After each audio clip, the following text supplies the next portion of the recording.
Hi friends, ఈరోజు పచ్చడి దోసకాయ పచ్చడి ఎలా చేయాలో చెప్తాను చూడండి. చాలా బాగుంటుందండి. కానీ ఓన్లీ దోసకాయని మనం తాలింపు వేయకుండా పచ్చడి చేసే విధానం అండి. ఎలా చేయాలో చూపిస్తాను చూడండి. ఒక 2 దోసకాయలు తీసుకోవాలి. అవి పొట్టు తీసి చిన్న చిన్న ముక్కలుగా కోయాలండి. ఎందుకంటే పెద్ద ముక్కలు కోస్తే అవి మళ్ళీ కొద్దిగా మరీ దోసకాయ తిన్నట్టే అనిపిస్తుంది. వీటికి కారం ఉప్పు పట్టాలి కదా.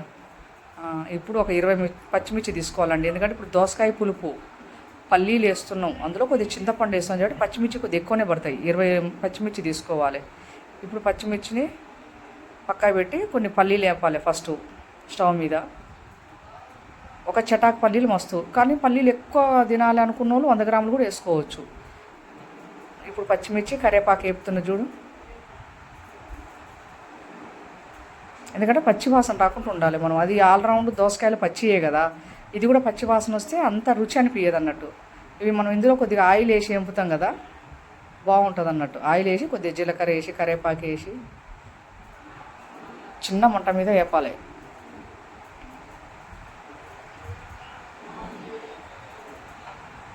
చూడు వేగినాయి.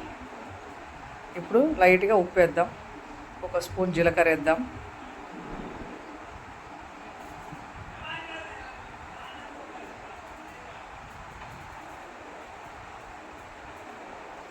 ఇప్పుడు వేగినాయి. ఇప్పుడు ఇవి రోట్లో వేసి నూరుదాం చూడండి. ఇప్పుడు రోట్లో నూరుదాం పదండి. పల్లీలు వేసినాం, ఫస్ట్ పల్లీలు వేసి నూరినాం. పల్లీలు మెదిగినాక పచ్చిమిర్చి వేయాలి. ఎందుకంటే పల్లీలు కొద్దిగా తొందరగా మెదగవు కదా, మళ్ళీ పలుకు ఉంటాయి. ఇప్పుడు పచ్చిమిర్చి, కొద్దిగా స్పూన్ ఉప్పు. ఎందుకంటే మనం పచ్చిమిర్చిలు వేసి దంచితేనే ఉప్పు కరెక్ట్ కలుస్తుందండి. మనం తర్వాత ఎంత వేసినా ఆ టేస్ట్ రాదు, అంత రుచి రాదు. ఇప్పుడు పచ్చిమిర్చి జీలకర్ర వేస్తున్నాం కదా, దాంట్లో ఒక స్పూను ఉప్పు వేస్తే మంచిగా వస్తుంది. ఇందాక మనం చింతపండు నానేసినాం కదండి, ఒక చిన్న ఎల్లిపాయ సైజు నానేసినాం, అది వేసి నూరాలండి. అది కూడా మెత్తగా మెదిగితేనే బాగుంటుంది. చూడండి పేస్ట్ లాగా అయింది. లైట్గా వాటర్ కూడా వేసుకోవచ్చు. ఒక 4 ఎల్లిగడ్డలు కూడా వేసినండి. ఎందుకంటే పచ్చడి అంటేనే ఫస్ట్ టేస్ట్ ఎల్లిపాయ. అది మెదిగిందండి. ఇప్పుడు దోసకాయలు వేద్దాం. ఏమైనా దోసకాయలు మెత్తగా దంచకుండా కచ్చాబిచ్చ దంచాలండి. ఇప్పుడు మనం నూరిన పల్లీలు, కారం, కరివేపాకు పొడి ఉంది కదా, వాటికి పట్టేంతవరకు దంచితే చాలు. కిందికి మీదికి ఒక 5 మినిట్స్లో మొత్తం పట్టేస్తుంది కిందికి మీదికి. చూడండి అమ్మమ్మ ఎట్లా నూరుతుందో నీట్గా మొత్తం కలగలిసింది. చూడండి, మీకు అర్థమైపోతుంది. మనకు నూరేటప్పుడు అర్థమైపోతూనే ఉంటుంది.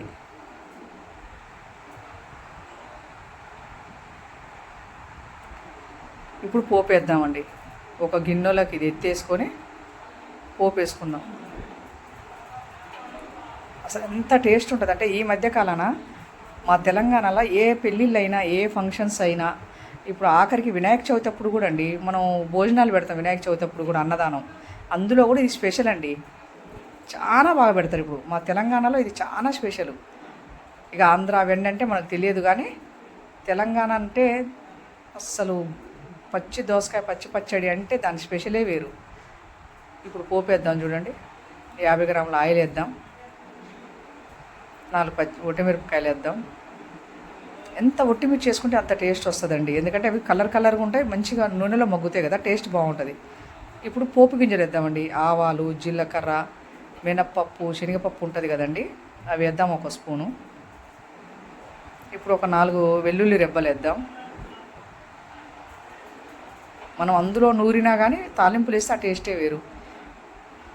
4 రెబ్బల కరివేపాకు కూడా వేసినండి. ఇప్పుడు ఇందాక మనం పసుపు అస్సలు వేయలేదు, గమనించలేదో. ఇప్పుడు పసుపు వేద్దామండి. ఎక్కువనే పడుతుంది, ఎందుకంటే అది మరీ తెల్లగా ఉంటుంది కదా. 2 స్పూన్స్ పసుపు పడుతుంది. ఇప్పుడు మనం నూరిన పచ్చడి ఇందులో పడేద్దామండి. ఒక 2 మినిట్స్ అన్నా కలిపి పెట్టాలి పక్కకు. ఎందుకంటే కొద్దిగా లైట్గా పచ్చి వాసన ఉంది అన్న ఫీలింగ్ కూడా పోతుంది అన్నట్టు మన మైండ్లోంచి. చాలా కలర్ఫుల్ ఉంది చూడండి, ఎంత బాగుందో. గ్రీను, రెడ్డు, ఎల్లో, వైటు, ఎంత బాగుందో. మీకు నచ్చితే లైక్ చేయండి ఫ్రెండ్స్. ఎలా ఉందో పచ్చడి.